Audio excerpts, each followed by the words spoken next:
Hi, my name is Brooke Thomason, and I teach third grade special ed inclusion. I typically try to choose students to do these types of assignments on, but I thought I would switch it up a little bit this time and actually do this on my son. He is almost 3 years old, so I felt like this would be a good activity to do with him. So I chose to do something with him about cleaning up his toys because that seems to be an ongoing problem in our house. He likes to take all of his toys and stroll them out throughout the house, whether it's the living room or his bedroom or our bedroom. So everywhere you turn, there are toys.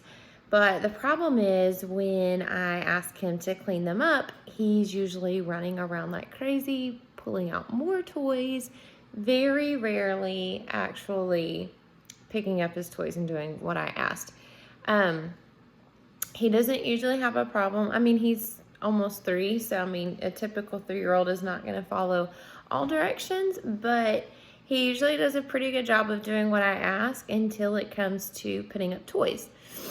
So I thought this would be a good opportunity to try something out like this on him. So I created a reinforcement menu for him to choose from.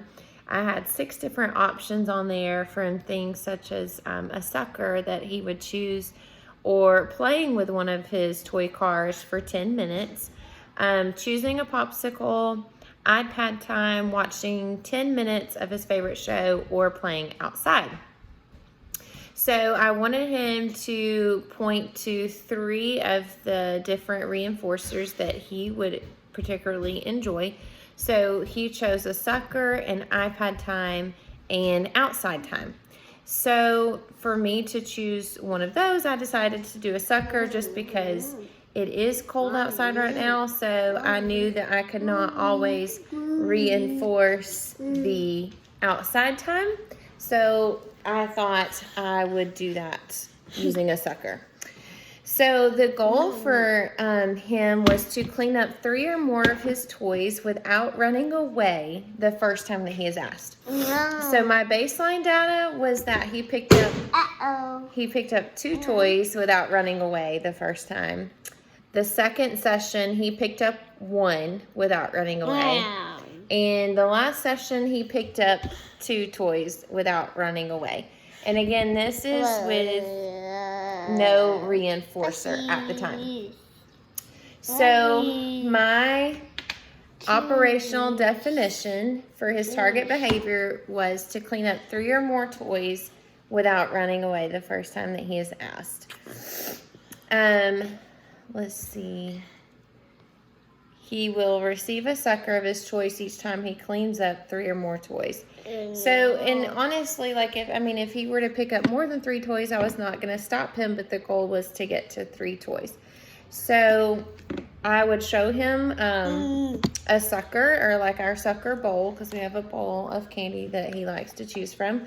And I would set that out, and I would tell him if he picks up 3, then he gets to have a sucker.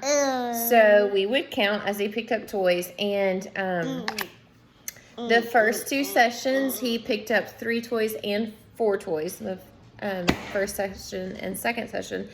And then the third session he did only pick up 2 toys, so he did not meet the goal that time.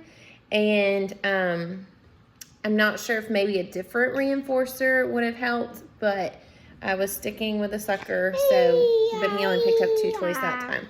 The last 2 sessions, he picked up 3 toys and then again 5 toys. So he actually went over that limit twice, actually.